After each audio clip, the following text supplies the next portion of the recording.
Now, where are you from? From Brooklyn, New York. Still living in Brooklyn? Yes, sir. Okay. What was it like for you growing up in Brooklyn? Paint the picture for us. Growing up in Brooklyn was like real hard. Like, like straight like the struggle, like everyday struggle type of stuff, and everybody just trying to get it.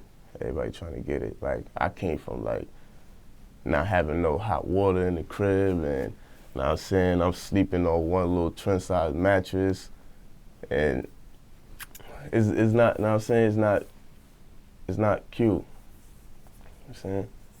What was maybe one of your roughest moments growing up in the struggle for you? Not knowing when the next time I'm going to get another meal. That's what I feel like. That's tough. Yeah. How'd you get past that? I get past that. I just think positive. I just have a positive state of mind. And I just put it into the music and put it into making beats. What's the longest you've gone without a meal? It was days, like, keep it real 100. I went like 4 days, 3-4 days without, going through it, like, Did you ever have to get to the point where you had to hit the streets and ask for money, or? Nah, I never put myself in that type of, category to go outside and do something like that. Mm. I'll try to, do like some legal things to get me where I want to be, but I wouldn't do nothing like that. I see. Now, what do you say to somebody that has a similar situation or about to encounter a similar situation where it's getting kind of rough and it looks like they may have to skip a whole day without eating? You did 4 days, which is unimaginable to me, but, what do you say to somebody that might have to experience something where it's getting kind of close, like? What I say? Some words of advice. Get up and get on your grind. Ain't nobody gonna do it for you. You got to get up and make it happen yourself. If you feeling like that, whatever you do, if you, whatever you good at, whatever you got talent at, you gotta let that struggle get some motivation from the struggle and pursue your dream. That's what I got to say about that. What type of student were you growing up in school? I was a class clown. Everybody knew me for being the class clown and always dressing nice. But at the same time, I was always a smart dude. Like, every day my teachers would call my moms. They'd be like, yo, your son, he's smart, he know how to do the work, but it's just something about him. He like to play in the back and be a class clown and decide not to do the work though. But he's a smart student. Graduated high school? Yes. Tried college? No. I always wanted to try college though. What stopped you? One day I believe I will. What stopped you from going? Was it a financial reason or something else, or? Maybe I could say it could be that too, and it's just like right now I'm just focused on the music. I feel like college, I can always find a way to go to college whenever I feel like I should go when I'm ready. But as of now, I'm just focused on doing me with this music. What do you say to somebody listening to your story, coming out of high school, about to come out of high school, I should say, and they have to make a decision, especially somebody that wants to do the music thing? Do you tell that person, hey, go straight into the music after high school, or do you tell that person, continue your education if you have the option to, and do music at the same time? I would tell them the second option. Continue doing the school, whatever you got to do, and then do whatever you do, like whatever you like doing, you do it at the same time. My situation was just different. Everybody different. Me personally, I want to just, I just want to focus on this music. Like, I got so much love for it. So it's like I'm so focused right now, like, not to try to bash it or make it seem like anything, but I really not in the mood to go to college right now, as of now. What do your parents think about that? Discontinuing your education for now and going straight into the music?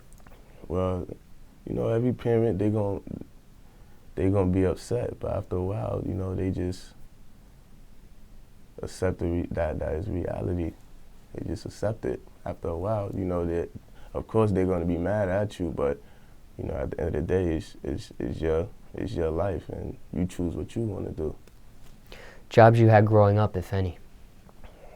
Jobs I had growing up, man, a job ain't for me. That's all. I just want to make music. A job ain't really for me. Every time I was going late. I couldn't, you know, I just felt like I was born into this world to be bigger than working for the next man. You know, I always like looked up to like entrepreneurs and people that's like, you know, self-made. You know, I highly believe in that. Like, Quit those jobs? Got fired from those jobs? Majority of times I quit. Yeah. And when you did get fired, what'd you get fired for? Probably be cursing out the boss or something, or you know, cursing out a coworker or something. Cursing out the boss? Sometimes, you know, gotta do what you gotta do. Any crazy stories dealing with any of those jobs? Anything out of the norm? Nah, it was just regular. Okay. Yeah. Now, are both parents in your life? Yes. Together or separated? Separated. And how old were you when they separated? It was about 9, 10 years old, about 9, 10 years old. Was that tough for you? Did you feel like that affected your upbringing, the separation, or not really? Yeah, it did. But, you know, that's life. Things happen. You know, I just had to overcome that, you know. How did you? You know, it was tough. But after a while, you know, I had to realize, man, like, this is reality. Like, you gotta accept the fact. I can't force them to be together. You know, things happen. You know, I can't control whatever happened. I just have to, you know, move on. You know, take that in and move on to better myself. Any siblings, or are you the only child? Yeah, I have siblings. I have 2 sisters and 2 brothers. Middle child? Are you older Middle child? child. Okay. Yeah. Yes. Anybody else in your family raps aside from you, or just yourself? Yeah. My little brother, he goes by the name of Aya. Shout out to Aya. Have you guys collabed? Yes. We just did a song. Oh, okay. Yesterday. Okay. Yeah. Now, what does your family think about your rap career? Well, they don't really think nothing about it. It's just regular to them. But Were they supportive with your rap career? Not really, kinda. yeah, it's here and there. Yeah, it's not. I'm not gonna say it's 100% there, and I'm not gonna say it's not there. Have they seen you perform? No, Not yet. not yet. They didn't even like been to any events that I've been into. Now, in regards to your parents, what's the worst thing you put them through? The worst thing I put them through. Yeah. What'd you do? What did I do? I don't know. Being bad outside. You know, when I was younger, you know, I used to get into fights with the other little kids on the block. I used to pick on them, and they used to tell their mothers, and their mothers would come to my house, and it'd be a whole argument with the kid mom and my mom, and they end up fighting or something like that. Like, yeah. So you were the aggressor, not really defending yourself. I'm not gonna say I was aggressive, but I was just like a badass little kid growing up. Now, we talked about a variety of subjects in regards to your upbringing, but what's your general message to the youth? What would you tell them today, overall speaking? Do what you want to do in life, whatever you feel, whatever you got the passion for. Don't let nobody tell you different. Whatever you feel you want to do in life, go for it. Don't let nobody tell you nothing nothing else. Follow your dreams.